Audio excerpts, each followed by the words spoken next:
I think we can all agree that progression is a huge part of mountain biking. The feeling you get when you finally clear that jump or clean that section you've been trying again and again is like no other. Progression is sometimes associated with risk though, and it's true that pushing your limits can be dangerous if you're doing it the wrong way or for the wrong reasons. I've spent countless hours watching YouTube videos on how to progress on jumps, so today I really want to share my personal experience through my journey and hopefully provide some unique tips to improve and reduce the risk of your own progression.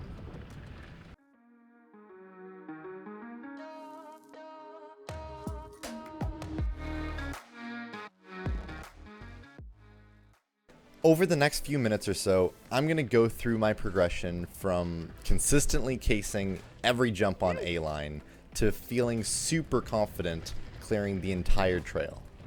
I had the privilege to be riding in these clips with some of my best friends and family, and it's been so cool to see everyone's progression just as much as mine. Also, to clarify before I get into it, this won't be a how to jump video, because I know enough of those exist. This will be more of how I learned to progress and hopefully how you can too. The first thing I want to focus on is that progression doesn't happen overnight. I found that especially when in Whistler, there feels a lot of pressure to just send it, and people will tell you things like, "These jumps ride themselves," or "Just hold on, you'll be fine." And while Whistler has by far the most confidence-inspiring and consistent jumps I've ever ridden, it doesn't mean you should expect yourself to feel comfortable in the air for 30 feet when all you've ridden is 10-foot tables. This is where getting super comfortable on smaller jumps, like Crank It Up, for a while can really help. So take your time, A-Line isn't going anywhere. Another thing I've come to realize over the last year of progression is that if you don't practice jumping at home, it's silly to think you'll just be able to send a 30-foot table with full confidence. For reference, between my 2020 Whistler trip and this year's, I rode my local jump trail probably over 100 times, slowly getting more and more comfortable in the air. Progression is something that takes place over a period of time, and the best way I found to prepare for Whistler was to just find some local jumps and ride them once or twice a week. This works great even if they're small jumps. The consistent practice made it so when I was given bigger jumps, they didn't really feel bigger since I was just applying the same technique on a larger scale. Next thing I want to talk about is how to make the most of your progression when you're riding A-Line or any other jump trail. First, take as many breaks as you can, obviously without stopping right in the middle of the trail. Your body probably isn't used to descending that much, and the last thing you want is going off a jump when you can hardly feel your fingers. Next is a tip my friends found quite helpful, which is instead of trying to send, as many jumps on A-Line as you can, ride it a few times and find the ones you're comfortable with and focus on dialing in those. Once you feel good on those, pick maybe one or two more that you might want to commit to on your next lap, and then work up from there. This technique actually helped a lot with my personal progression. Last is don't overthink the process. I got sucked into the trap of watching all these how to jump videos, and they were all giving me way too much information. Of course, you still want to make sure you have a general idea of the technique, but your body is pretty good at figuring out physics on its own by repetition. I also want to mention, you don't have to do something because your friends do it or other people say it works for them. For example, people tell me all the time to just follow them into a feature, but I've actually discovered that I really don't like that and I get super distracted. So now I just leave a big gap between me and the person I'm following, and I go at my own pace. If there's something in this video that you maybe don't agree with or don't think will help, just ignore it. I'm no expert nor have all the answers, but these are just things that I've noticed help in my progression. I hope you got something out of the video today, and stay posted for my next video where I go over the same topic of progression at Whistler, but with tech trails.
Oh yeah, here we go.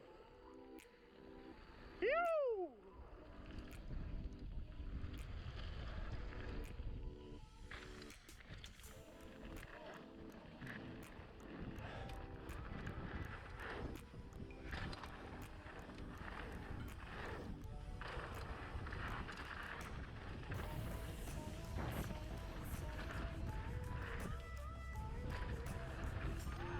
Yes!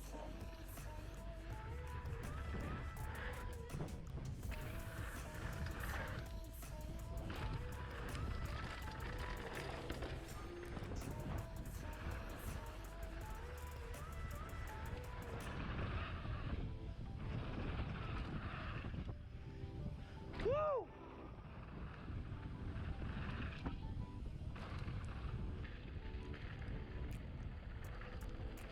You! Haha!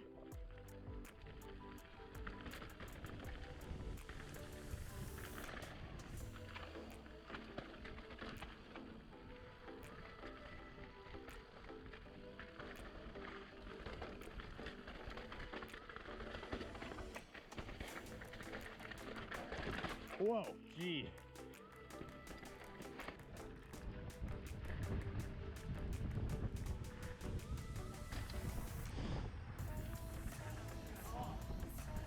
That was good. That was fine. Ha! Nice.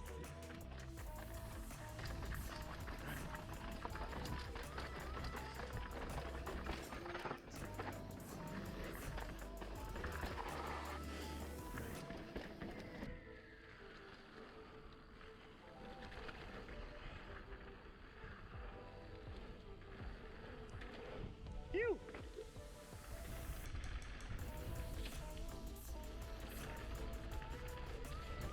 You.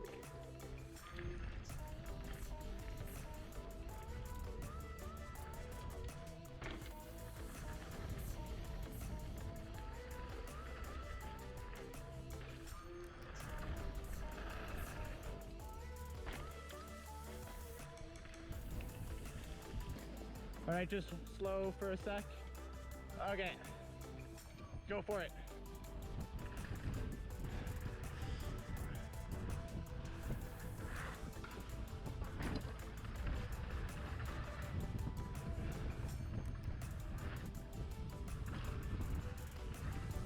Thank you so much for stopping by. I have lots of content prepared for the rest of summer and heading into fall, so definitely stay tuned for more.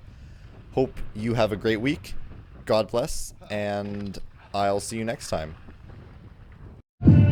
Trails like a line, crank it up and see more. Yeah. Whistler Mountain Bike Park. Whistler Mountain Bike Park. Ninja Cougar. Karate Monkey. Museum. Smoke and Mirrors. Devil's Club. Samurai pizza cat, samurai pizza cat, roar angry pirate, funny run soul drops, mid guard, up into the ninja cougar. It's fantastic. Then we got Ho Chi Minh. You know it's A-line, yeah, you know it's A-line. Have you done your pre-ride? Have you done your pre-ride? Then you got a free ride, then you got a free ride. He goes hard here. He does. Make sure you're staying safe. Stay safe. Make sure you got the proper gear. Dual suspension. Mountain bikes on the Whistler Mountain Bike Park. Easy does it.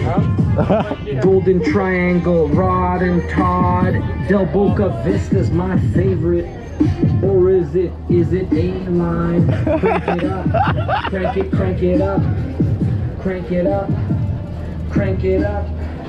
Don't forget about the Creekside Gondola. I always forget about that one. Garble Zone's open till 7. That's right. Garble Zone.